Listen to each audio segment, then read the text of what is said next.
Well, hello, ladies and gentlemen. So today we're going to go over an application, an example involving the entropy balance.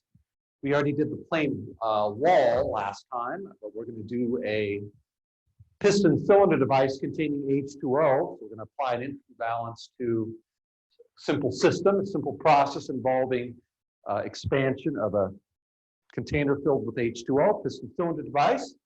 And then we're going to move on to the property relationships. They're called the TDS, temperature Ds property relationships, that allow you to calculate the change in entropy of a system.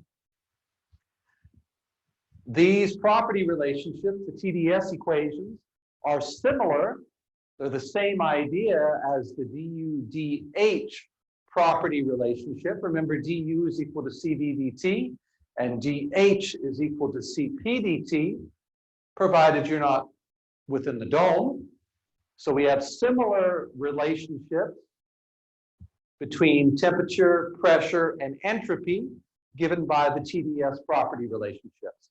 Now, these equations or relationships reduce to special forms when you're dealing with an incompressible substance, water, a solid, as well as forms, specific forms when you're dealing with ideal gas, both variable and constant specific heat. So we're going to go over an example involving an entropy balance today on a simple system, and then we'll go over, derive the TDS property relationships, and see what the TDS equations reduce to when you're dealing with incompressible or ideal gas behavior for variable and constant specific heat. That's the plan for today. All right, so let's get started here. We have a simple example. We have a piston cylinder device containing H2O.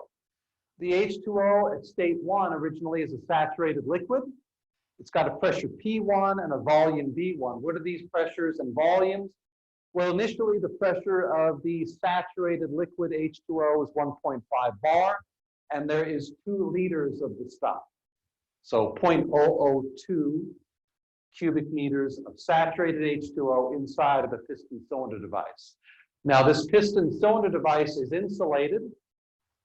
So that's going to mean it's an adiabatic process.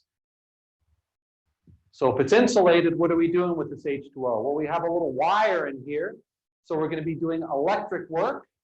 How much electric work? 2,200 kilojoules of electric work from state 1 to state 2.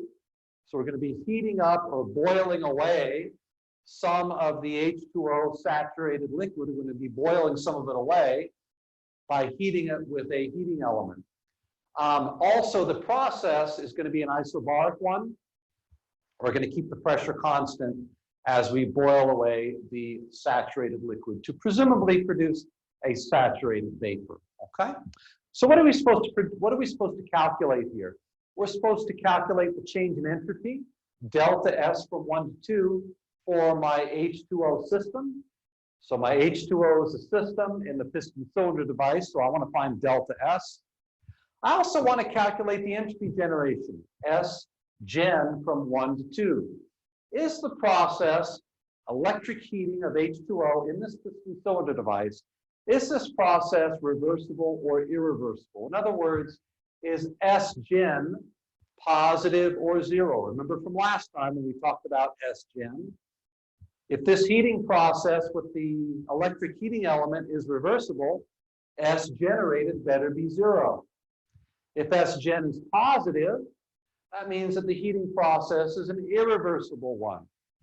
So we're going to see here in a moment whether electric heating of H2O in a piston cylinder device is reversible or irreversible. Okay, well, that's the plan. So let's calculate delta S. Let's calculate delta S for the H2O. Let's do that first. Okay, delta S for the H2O. Delta S for the H2O system from 1 to 2. Well, that's going to equal the entropy at state 2 minus the entropy at state 1. Now, entropy is a property like enthalpy, like internal energy. So I can write this as the mass of the H2O times the specific entropy at state 2 minus the specific entropy at state 1. I don't know any of these things, so of course I need to use tables or some other means to get them so I can calculate delta S from 1 to 2. Let's look up entropy, specific entropy for the H2O at the initial state. I know the temperature and I know the quality. It's a saturated liquid, the quality is 0. So I can go to a saturation table and pull out the specific entropy at state 1. So S1 is S of a saturated liquid evaluated at a pressure of 1.5 bar. That's the pressure at state 1, okay? So let's go to our notes here, and let's look up the pressure saturation tables. So here's the temperature table here, B2. Here's the pressure table. Here's 1 bar, here's 2 bar. I don't have 1.5 bar, so I'm going to linearly interpolate between the two.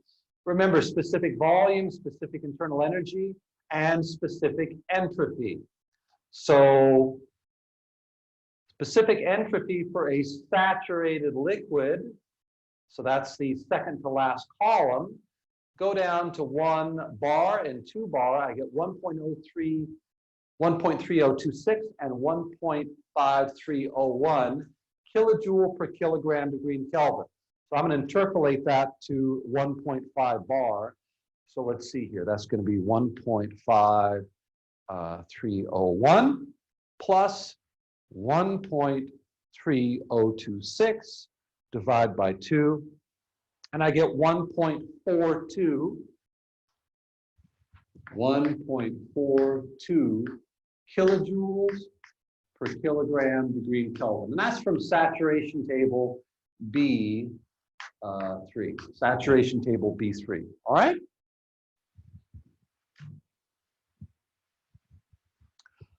Okay, so I have S1. There we go. That's a help. Now what about S2? Well, that one might be a little bit harder to find. I need to know something about state 2. I need to know several things. I need 2 properties. I need a pressure, a temperature, or a pressure and a quality, something. So state 2, S at state 2. So S at state 2 is S evaluated at a pressure 2, which is equal to a pressure 1. It's an isobaric process, and that's 1.5 bar. So I got the pressure at state 2. But I need one more property. I either need a quality or I need something. If it's a saturated mixture, I need a quality. If it's a superheated vapor at state 2, maybe I boil away all the liquid, I need a temperature or something. I need something. I don't have a temperature or a quality, but I might be able to get an internal energy. If I get an internal energy at state 2, I can get a quality at state 2. All right, so that's kind of where we're going with this. Let's see if I can get a quality and internal energy at state 2 and then maybe a quality. So let's apply the energy balance. Let's apply the energy balance and see if I can get U at state 2. Specific internal energy at state 2. So the E balance is Q 1 to 2 minus W 1 to 2 is equal to delta E 1 to 2. And if I neglect changes in kinetic and potential energy, then I have delta U from 1 to 2. All right? Now the work going on here is electric, and because it's an isobaric process and the piston is moving up and down, I have boundary work as well. So I have W electric plus W bound.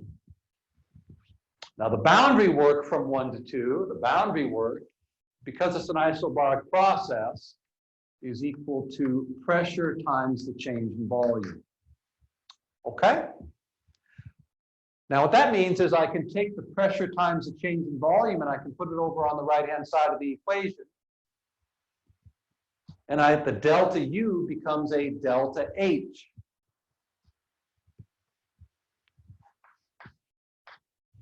So I get a Q1 to 2. Oh, what's the heat transfer? It's adiabatic process. It's insulated. So 0 adiabatic. Okay, so the heat transfer is gone. So I get minus, and by the way, this electric work, this is done on the system, not by the system. So I'm going to get plus W electric from 1 to 2 is equal to delta H from 1 to 2. The boundary work term went over on the other side of the equation. And the delta U plus the P delta V became delta H because it's a constant pressure process, okay? Now, of course, this is equal to a mass times H2 minus H1. So actually, we're not going to get an internal energy to get state 2. We're going to get a specific enthalpy, H2. That's fine. If I have H2, I can get a quality. If it's a saturated mix, it doesn't matter. But I'm running into similar problems here. I don't have the mass. I don't have the mass of the H2O. I still don't have the mass of the H2O. I need that to get delta S2. Maybe I should calculate the mass of the H2O. Well, where am I going to put that? Let's do it right here. Let me get this first. I'm going to move this. The mass of the H2O. So mass of the H2O is equal to the volume of the H2O divided by the specific volume. Volume divided by specific volume gives you mass in the numerator. Let's evaluate this at state 1 because I know volume in state 1. Oops, I forgot to turn off the share here. Forgot to turn off the share. So energy balance applied to the H2O. Adiabatic process, no heat transfer. The work is electric and boundary. No change in kinetic and potential energy, so delta E became delta U. And I get the electric work is equal to M times H2 minus H1. Specific enthalpy. So I still need to get the mass of the H2O. Volume divided by specific volume will give me mass. Let's see here. At state 1, I know the volume. It's 2 liters or 0.002 cubic meters. So I'm going to evaluate this at state 1. Okay? That will give me my mass for the H2O. So I have V1. Specific volume at state 1 is equal to specific volume of the saturated liquid evaluated at a pressure P1 1.5 bar. And I can look that up. Let's see here. Let's go to the tables here. And I got 1.5 bar. It's going to be halfway in between. Specific volume is about 1.05. 1.05 times 10 to the minus 3 cubic meters per kilogram. 1.05.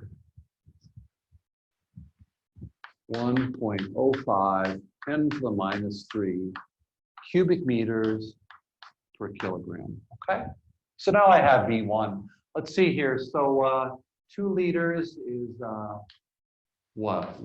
There are, for 1 cubic meter, there's 1,000 liters. And then the specific volume is 1.05 10 to the minus 3 cubic meters per kilogram. Liters cancel out, cubic meters cancel out, and the kilogram goes upstairs. This 10 to the 3 and this 10 to the minus 3 cancel out. And it looks to me like I get just about 2 kilograms. I guess we'll be a bit more specific here. 2 divided by 1.05. So 1.9 kilograms. 1.9 kilograms. Tell you what, I'm going to write this down somewhere. I'm going to start running out of space. So oh gosh. So right down over here. It's a problem with only having two small boards. Right over here, I'm going to write right over here.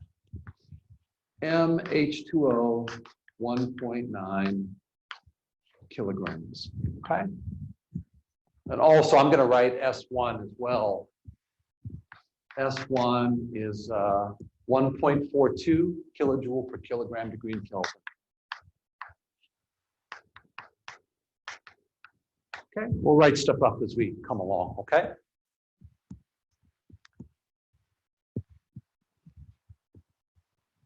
All right, so to get S2, I need either an internal energy or an enthalpy, specific internal energy or enthalpy, to get a quality at state 2,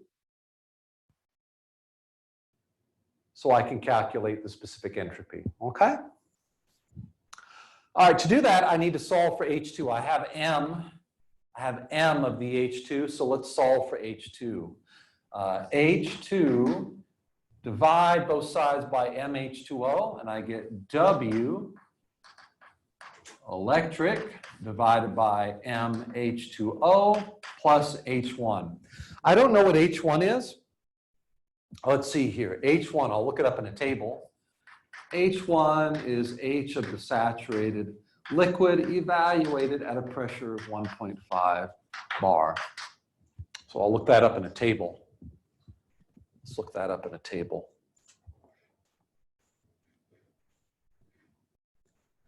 Let's see here, 1.5 bar H.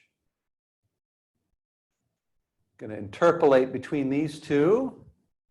Let's see here, 504.7 plus 417.46 divide by 2. So 461 is my H. 461 kilojoule per kilogram. That is H1. So I got that now.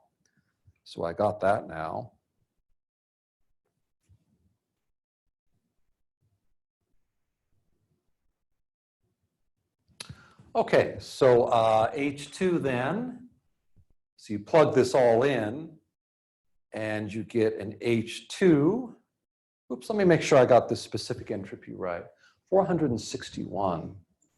Let's make sure this is right. Is this internal energy? Whoops. I think I might have done that. Let's see here. Hold on a second. 417.46 plus 504.7 divided by 2. Yeah, 461. That looks all right. Okay, so H2 is equal to 461 plus W electric divided by the mass, which is 1.9 kilograms. Let's see here. W electric is 2,200 kilojoules. 2,200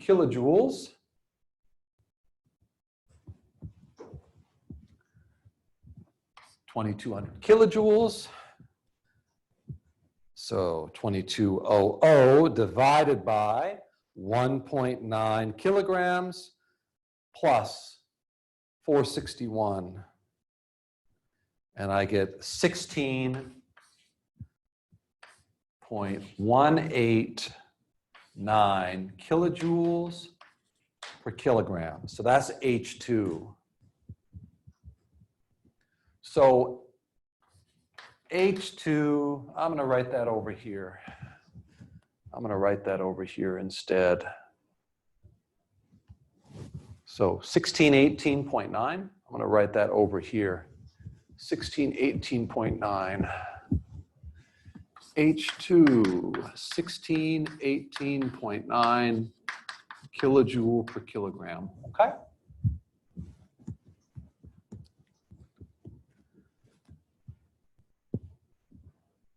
All right, so let's get equality at state 2. Let's get equality at state 2.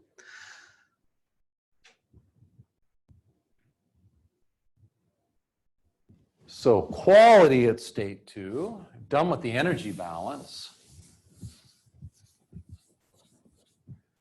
So quality at state 2 is equal to H2 minus H of the saturated liquid at a pressure of 1.5 bar over HFG at 1.5 bar.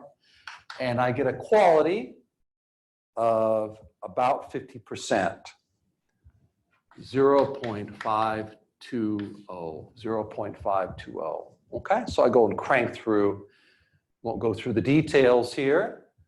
So quality at state 2, I guess I'll put that up, 0.x2, 0.52, 52%. Okay, that's quality at state 2. By the way, let's put up a TV diagram here so we can see what's going on.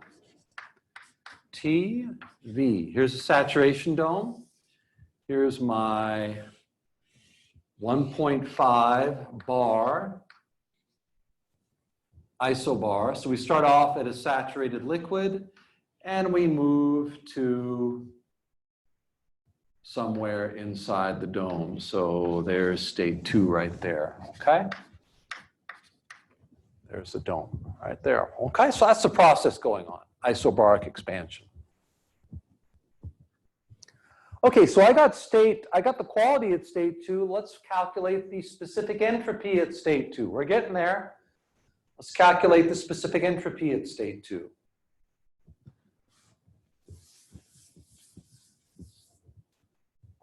I got the mass.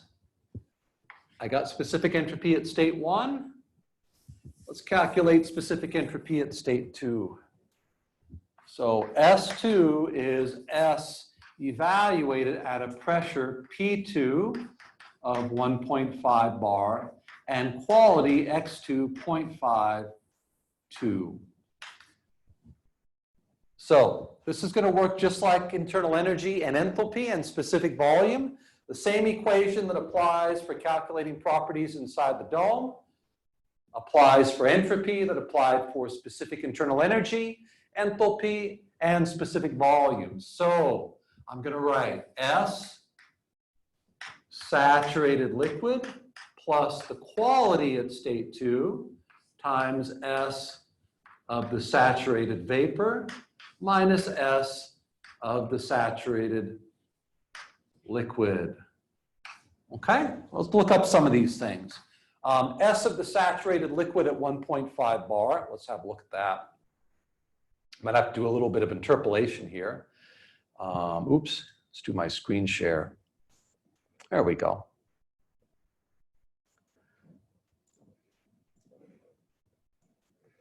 Okay, so again, S of the saturated liquid at 1.5 bar. So that's going to be halfway between these two guys. So 1.53 plus 1.3026 divide by 2, and I get 1.41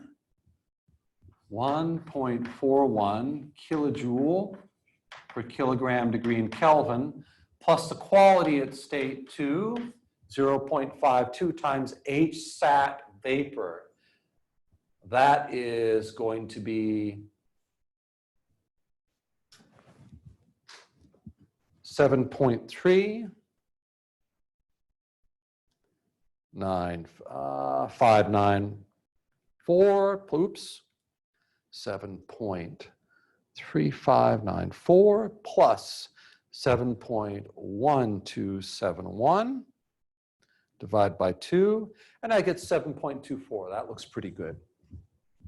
7.24 minus S sat liquid, 1.41.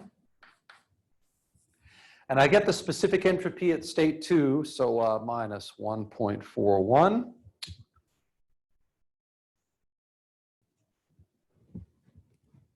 And that's going to have units of kilojoules per kilogram, degree in Kelvin. So 0.52 plus 1.41. And I get 4.44 kilojoule per kilogram degree in Kelvin. Okay, so that's S2. That is S2.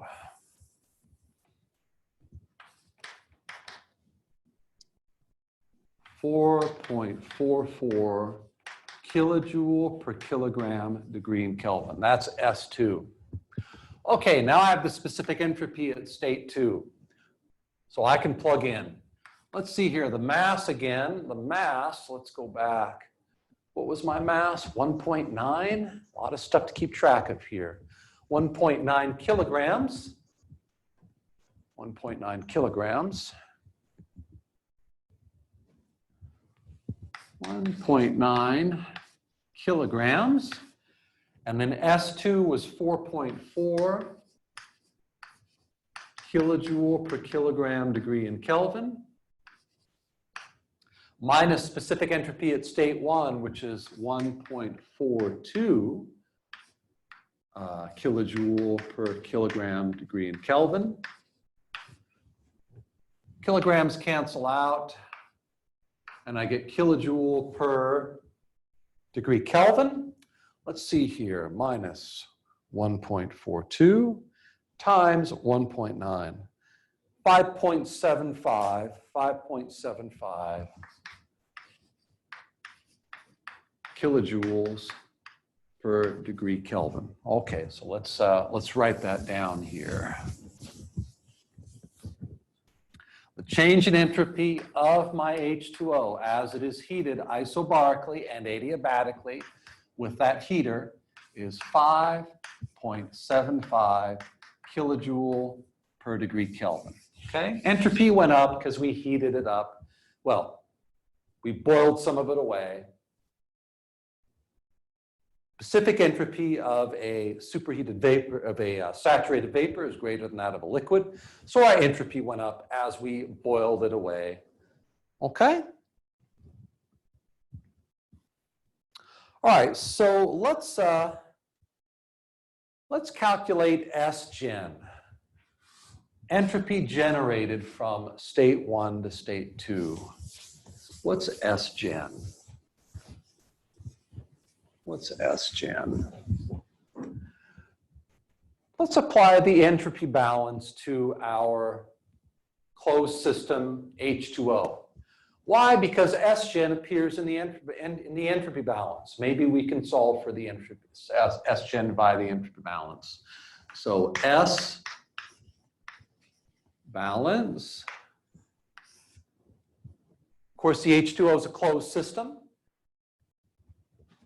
H2O is a closed system, so we're going to write the entropy balance. What kind of version of the closed system entropy balance should we use for this problem? Do we want the differential? Do we want the overall process? Do we want the specific? Do we want the rate base? We had all those listed before. This is clearly an overall process problem. So I'm going to write the overall process entropy balance. Overall process entropy balance.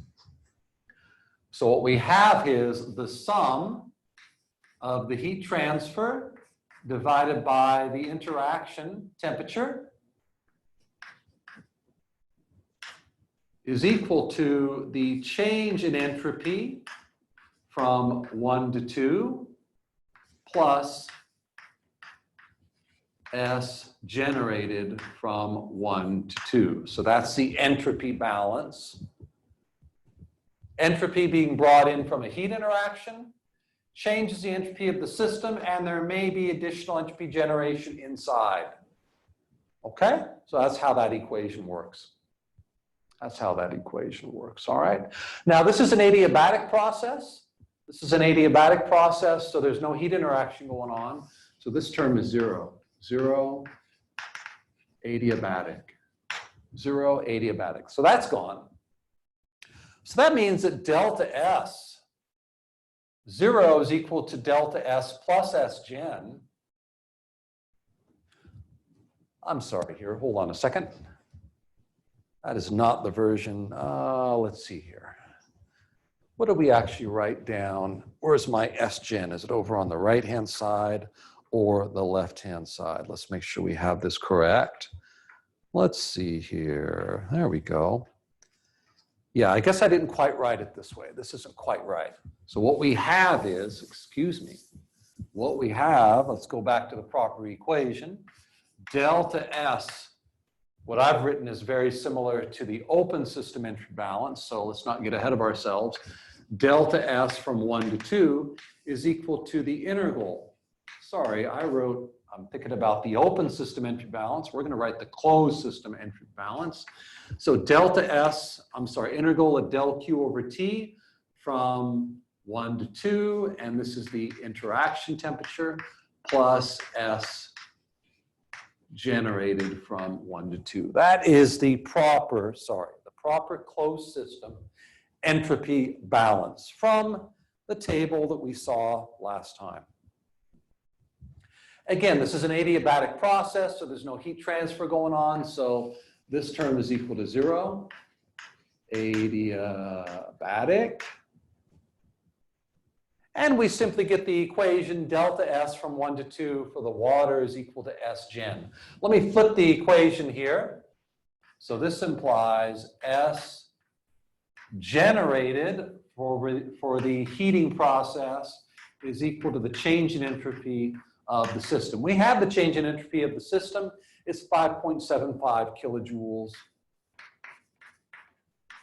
per kilojoule per degree Kelvin, okay? So S gen from 1 to 2 is 5.75 kilojoule per degree Kelvin, okay? Question, S gen positive or 0? S gen can't ever be negative. Entropy can only be generated, not consumed. So S gen is positive. Is this heating process a reversible? Is this heating process a reversible process or an irreversible process? Well, clearly S gen is positive, so it is an irreversible process. Electric work in general is an irreversible process. So note that this is greater than 0. Irreversible process. Irreversible process. All right? That's good. That looks good. All right, let's take a break here for a second. All right, so actually, I think I want to show one more thing before we move on.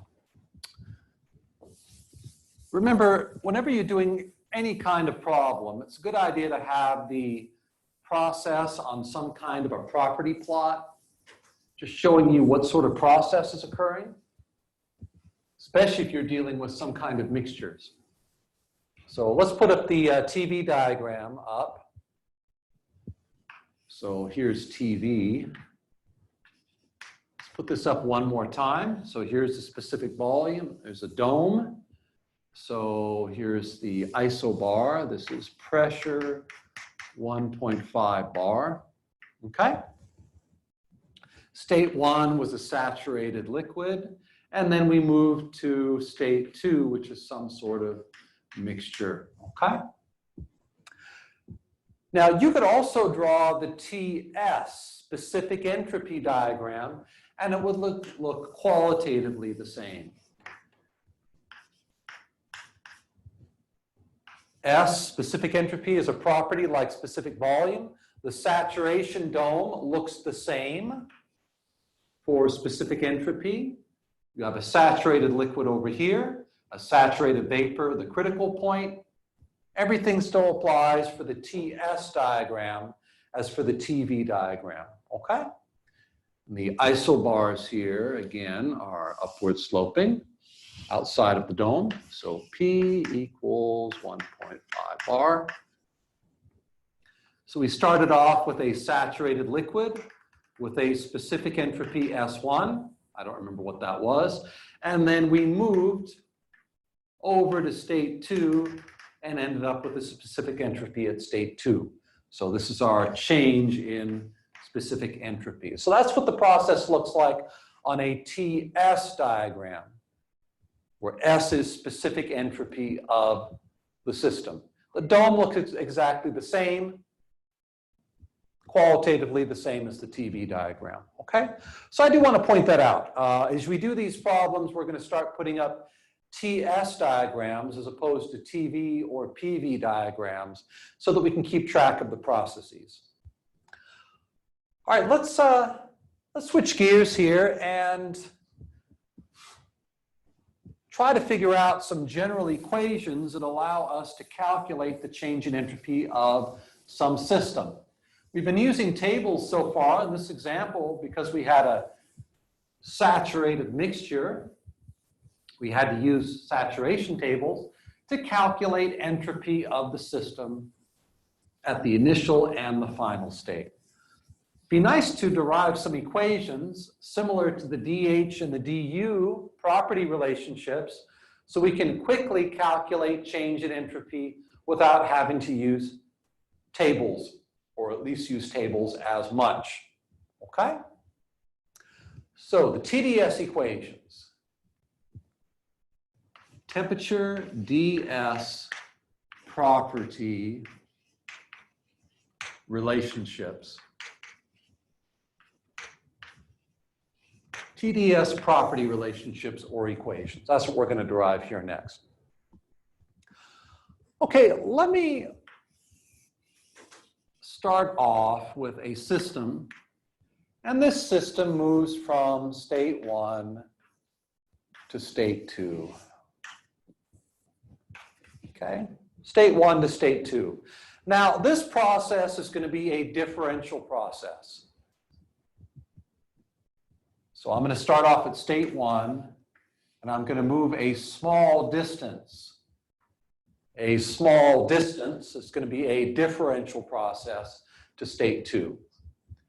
So this could be a property. This is some property 1, and this is some property 2. Okay? It could be temperature, volume, entropy, internal energy, whatever. Now I'm going to put a constraint initially on this process. I'm going to say the process, I'm going to constrain constraints. I'm going to put some constraints on this process, 1 to 2.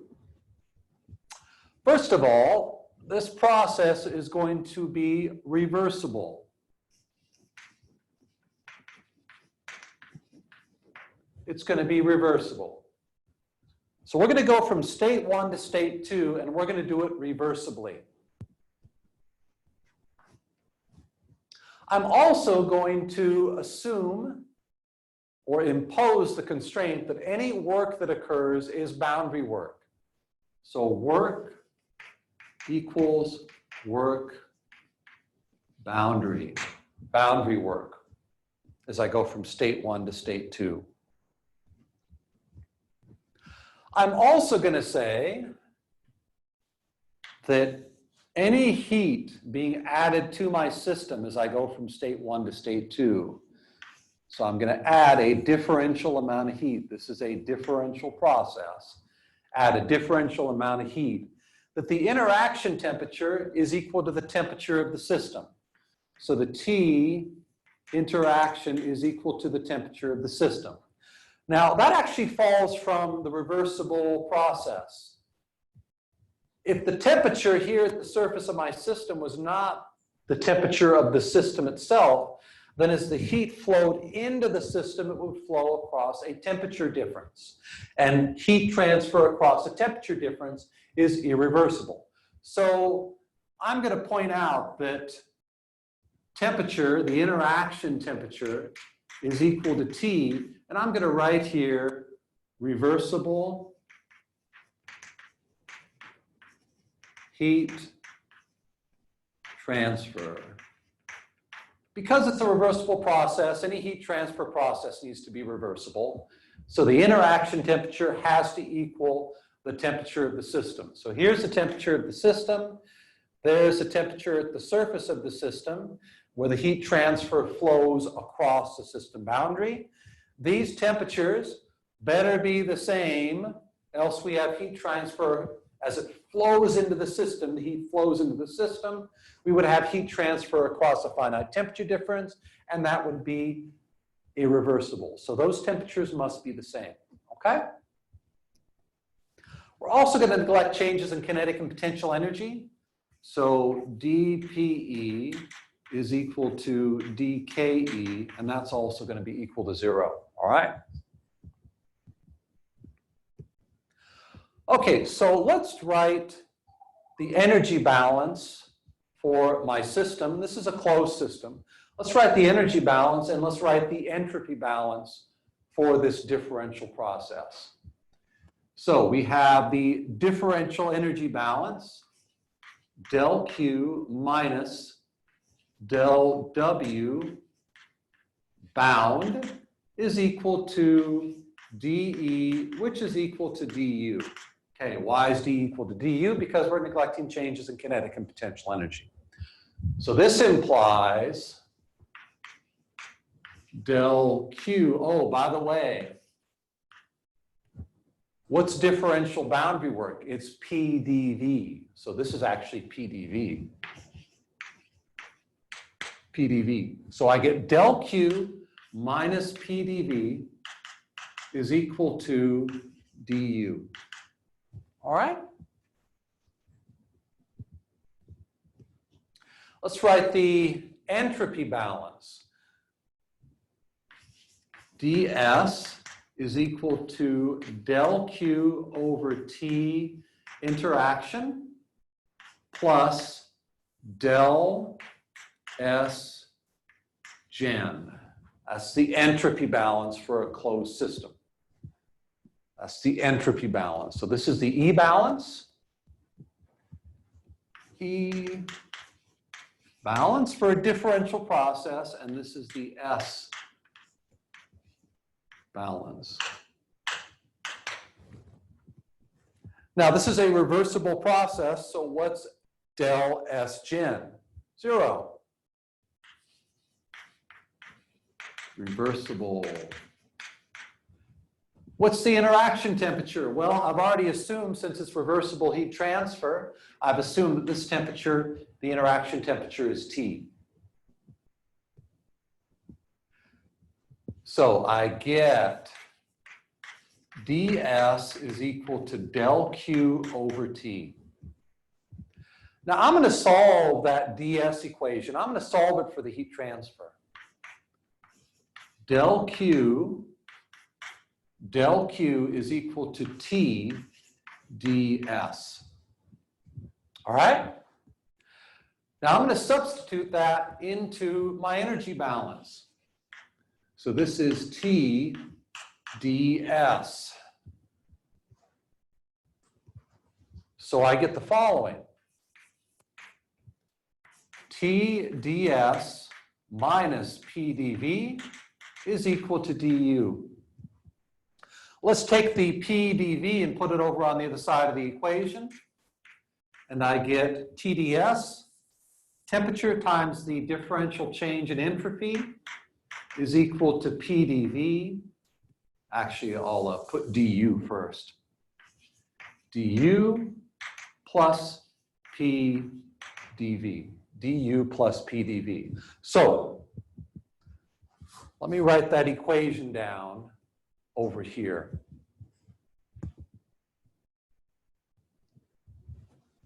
Just going to write that down over here so we can keep track of it.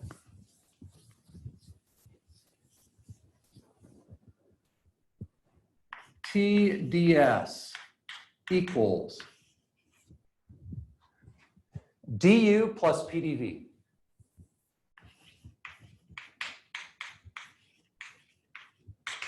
Okay? Now, before we get too excited, I want to point out that this equation, we had a bunch of restrictions here. Primarily that the work was boundary work and the process is reversible. Well, guess what? Entropy is a property, so its change is path independent. It's a point function. This equation, Tds is equal to du pdv, everything in here is a property. They're all point functions. So this equation is valid regardless of path. So I'm going to write right over here, valid regardless of path or general. So I'm going to write valid for any path or process. Any path or process. Reversible, irreversible, bound work is boundary work, work isn't boundary work, who cares? Everything in that equation is a property. So it's changed, these changes are path independent, okay? Now why did I put this weird curly bracket here? Because there's actually two versions of the TDS equation. I could have, we have a du plus pdv in here. I could have written this in terms of enthalpy instead, dh. Let's see here, h is equal to u plus pv. So dh, let's see here, dh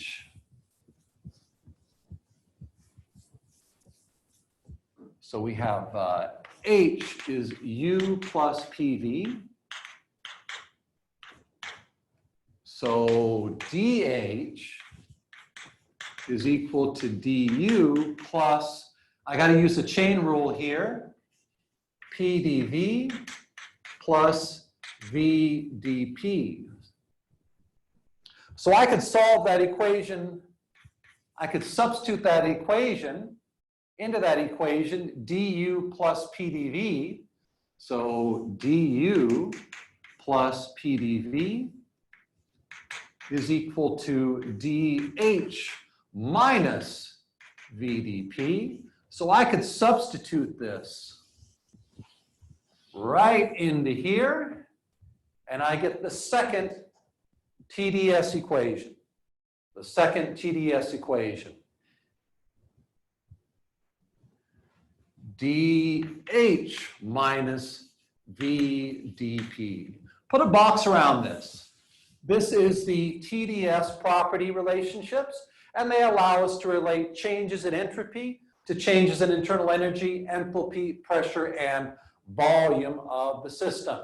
Put a big box around this. This is valid anywhere, in the dome, outside of the dome, superheated vapor, supercooled liquid. This equation is true for any process, anywhere, for a differential process. So put a big box around this. Let's take a little break here and we'll reduce it down to other version. Okay, so we got the TDS equation here. Let's see what it reduces to under certain specific material conditions.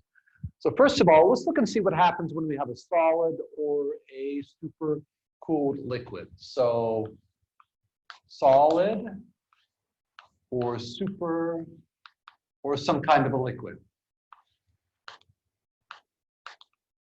Now the characteristic of a solid or a liquid is incompressible. No change in volume or specific volume, no change in volume or specific volume over the process.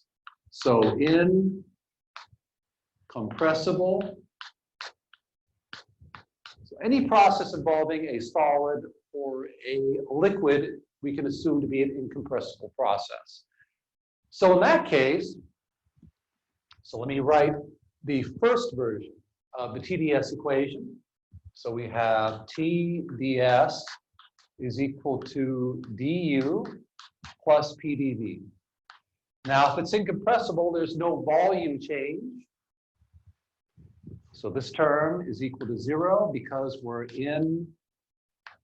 incompressible. incompressible. So that goes away. And so I'm left with Tds is equal to du.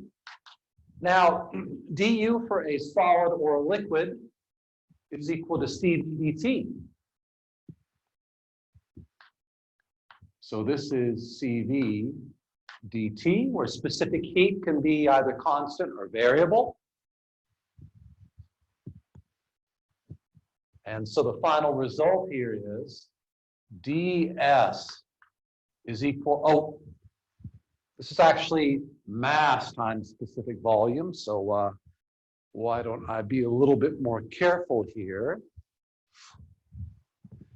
Mass times specific volume times Cv dt. So du is equal to the mass times Cv dt. So I get ds is equal to m Cv dt over temperature. So I take the temperature on the left-hand side, put it on the right. And the last version I'm going to write of this for a solid or liquid is I'm going to divide both sides by the mass of the system. So I'm going to get the change in specific entropy, the differential change. D little s is equal to Cv dt over temperature. So this is the change. Differential change in entropy is equal to the specific heat times the differential change in temperature divided by the temperature of the system. Now, if I want to get the overall change in entropy, so we have a liquid or a solid. So liquid or solid, whatever. And we start off with a temperature T1, and I go to a temperature T2. And I want to know what the change in entropy is. All I need to do is integrate that equation. So I've got a temperature T1, I have an S, specific entropy at state 1, I have a specific entropy at state 2. So to get the change in entropy, delta S from 1 to 2, which is S2 minus S1, this is specific entropy, is equal to the interval of Cv dt over temperature, from temperature 1 to temperature 2. Okay? So for, let me write this up here. For a solid or a liquid, delta S, the change in specific entropy over a process, is equal to the integral of Cv dt over temperature from T1 to T2. So that's a general expression or variable specific heat.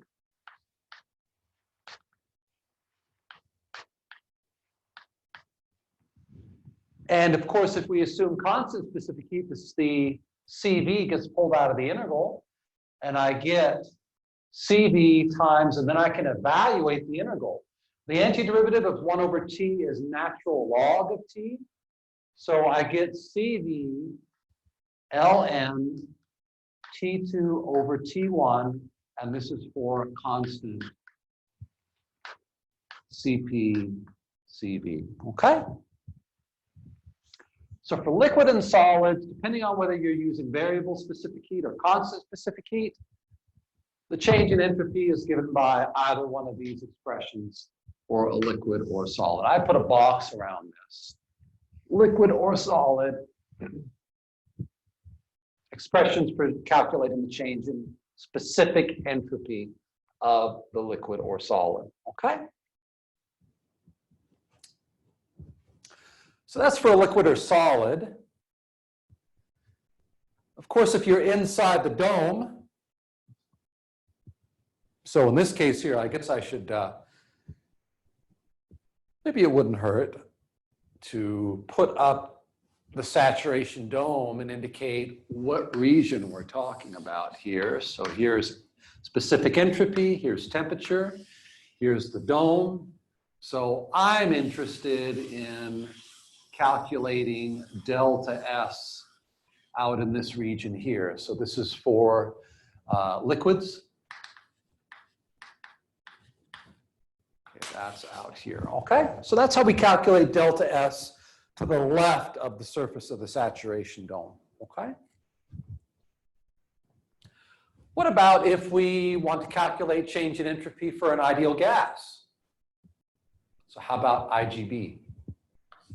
IGB. What about ideal gas behavior? We'll talk about constant versus variable specific heat in a minute.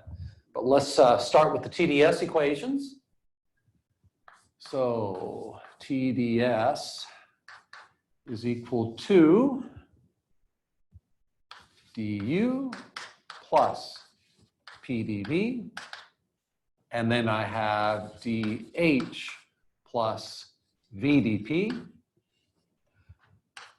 By the way, maybe at this point, it might be good to divide both left and right-hand side by the mass of the system. So if we divide by mass, everything becomes lowercase. So I can also write this in terms of specific entropy, internal energy, and volume. So Td lowercase s is equal to lowercase u du plus pressure times d specific volume, or dH lowercase a minus, dH minus VdP, not plus, minus VdP. Did I get the, yeah, I got the right one over there. So, and that's specific volume dP. Okay, so that's on a per unit mass basis.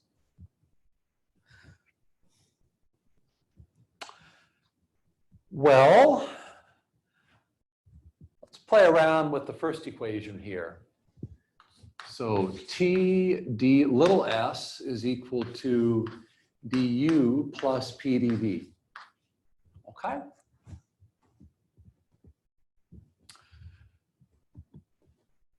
Now, du is equal again to Cv dt. Okay? That's from the property relationship for change in internal energy. Now, pressure. From the ideal gas law, pressure is equal to what? mRT over V. mRT over V. And of course, I can write this as RT over specific volume. Divide volume by mass, and you get specific volume. So this guy is actually equal to Cv dt plus R over T divided by specific volume dV. Okay, that's what TDS is equal to. Now let's divide both sides of the equation by the temperature. And I get ds, change in specific entropy, is equal to Cv dt over temperature, plus the temperatures will cancel out, and I'll get R over specific volume d volume. Ideal gas comes in with the substitution for pressure in the TDS equation, okay? Now to get delta S over the process, we integrate this equation. So we get delta S from 1 to 2 is equal to the integral of Cv dt over T from temperature T1 to T2, plus the R will come out of the integral, R, and then you'll have the integral dV over V from V1 to V2. Now again, the antiderivative of specific 1 over specific volume is a natural log. So this guy here, this term becomes R ln V2 over V1.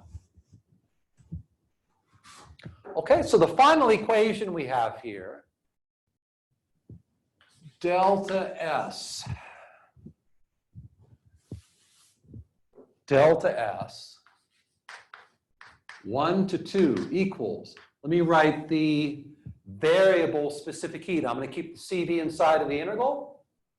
So I got the integral CV over T dt from T1 to T2 plus R ln V2 over V1. Okay, that's the first equation we get for the change in specific entropy for an ideal gas. That's the equation involving CV. There's a CV in this equation, that integral right there. There's also another version of this. Let's deal with the DH equation, one that has H in it. Let's do the same process here, but now we'll do it for the second equation in the TDS equation. The second equality, the lower one. So I have TDS is equal to DH minus VdP. Okay, that's the second equation right there.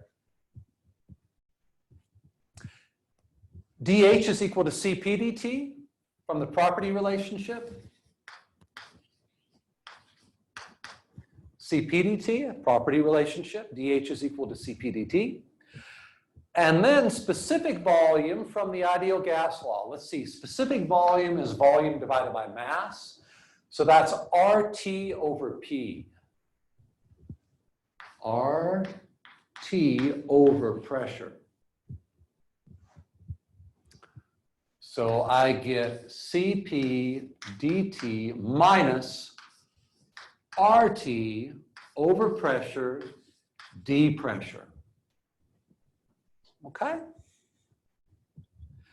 Now I'm going to divide this entire equation by temperature, and I get ds is equal to Cp over temperature, d temperature, minus the temperatures cancel out in the second term, R over P, I'll make my R a little smaller, R over P dP. Okay, so we use the ideal gas law to get rid of the specific volume in the second term. And we got a pressure in there instead. Now let's integrate this to get the change in specific entropy over a process for an ideal gas. Delta S from 1 to 2 is equal to the integral Cp over T dt from T1 to T2 minus. Now we're going to have an integral of R over P dP. Integral R over P dP from P1 to P2. Take the R out of the integral, and the antiderivative of 1 over pressure is the natural log of pressure. So this term here becomes R ln P2 over P1. Okay? So the final version, second version of the expression for delta S for an ideal gas is integral Cp over T dt from T1 to T2 minus R ln P2 over P1. Okay, so that's the expression for change in specific entropy for an ideal gas over some process 1 to 2.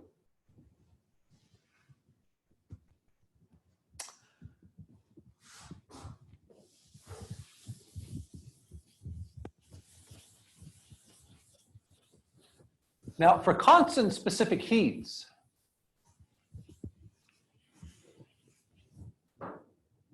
Cv and Cp pull out of the equation.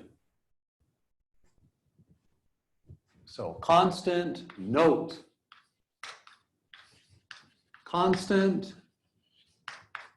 Cp and Cv, we get the following. Delta S 1 to 2 is equal to, and I have two expressions, I can pull the CV out of the integral, the first integral, and I get the integral of 1 over temperature, d temperature. The antiderivative of 1 over temperature is natural log. And I get CV ln T2 over T1 plus R ln V2 over V1. Okay, constant specific heat, that's what the first equation reduces to.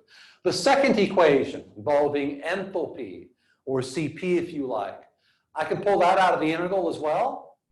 And the only difference is I'll have CP ln T2 over T1, and then I'll have a minus R ln P2 over P1. Okay, so for constant specific heat, you can pull the CP and the CV out of the first integral on both those expressions, and you can evaluate the change in entropy directly.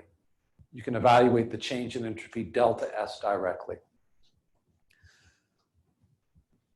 So let's put a little box around this. So this is for constant specific heat. I know most of you like to do problems assuming constant specific heat. It makes calculations so much more easy.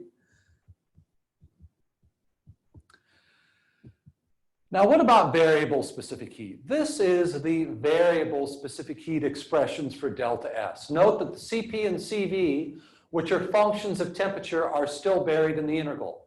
I haven't assumed that they're constant, and therefore I haven't extracted them from the integral to get these easy expressions here. So how do we evaluate delta S for variable specific heat? Well, what they did was, or what is done, is that this second equation, this term right here, is tabulated. It's actually equal to a difference in two quantities. The integral represents a difference in two areas. The whole definition of the integral is one area minus another area.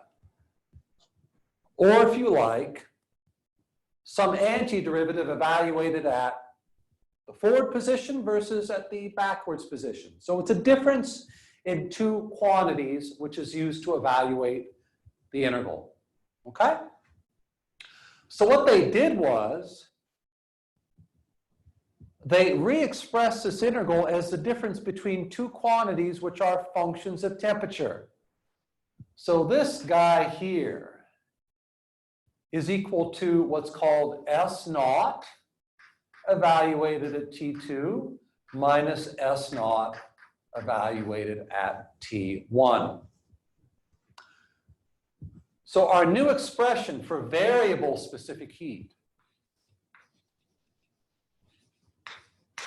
for variable CP/CV, our new expression is delta S from 1 to 2 is equal to S naught T2 minus S naught T1 minus R ln P2 over P1.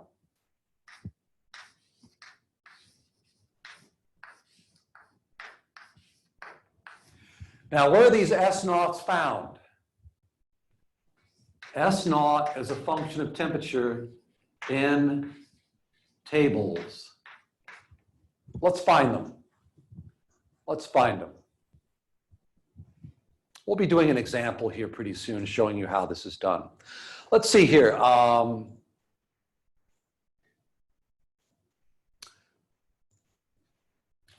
So let's go to IGB air tables and see what we can find. IGB air tables. Refrigerant. Oh, we'll be dealing with that later.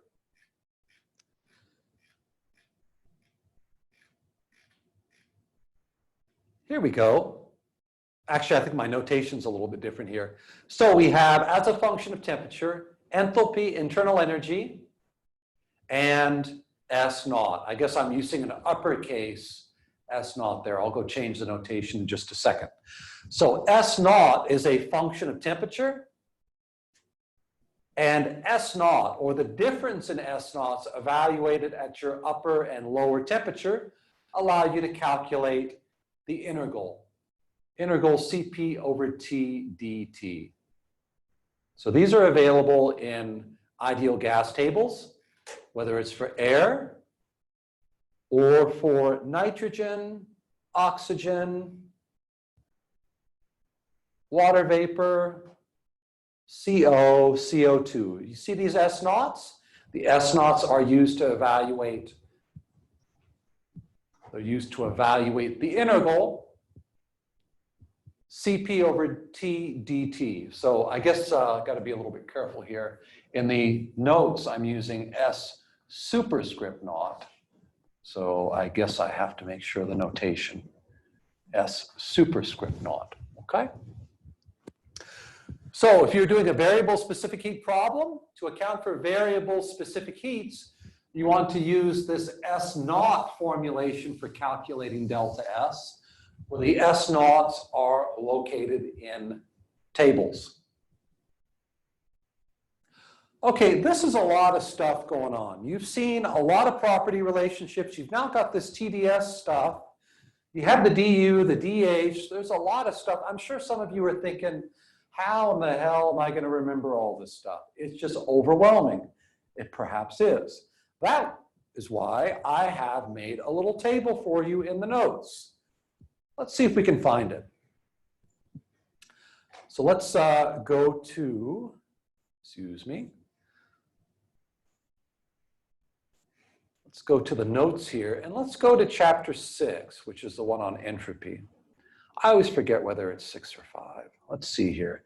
Chapter 6. Let's go to the various property, the TDS equations. TDS equations. Let's see if we can find it. It's here somewhere. Might be at the end of the chapter. Let's see here. I don't know where it is. I guess I have to look for it. There we go. Right at the end of, or prior to, yes, we have review of property relationships. So section 6.5, which is on page 125, just prior to it, you will find a big full-page table that reviews and gives you the various property relationships depending on the substance. So we have, and also the basis. So we have differential process, differential per unit mass, overall process per unit mass. So that's what these are about. And then I have internal energy and enthalpy relationships valid everywhere. And that means everywhere. Ideal gas, solid, superheated vapor, mixture, whatever. And then I have IGB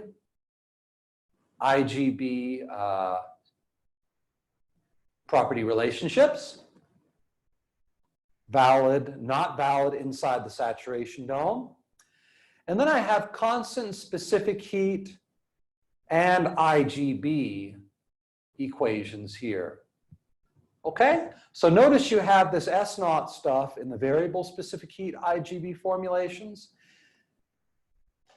You see it right here. And then you've got CV and CP, ln T final over T initial, or T1 over T2 if you like, for the constant specific heats, okay? So if you're dealing with ideal gas and you don't know what to do, or you're dealing with some sort of a general situation, you can go to this table and you can attempt to figure out how to calculate delta S. And again, I would also recall that we went over calculating delta S for incompressibles. So that section, if you want to look at it, is section 6.3.2. So here's our ds is equal to Cp dt over T. Little clarification here. I wrote Cp here, but on the board,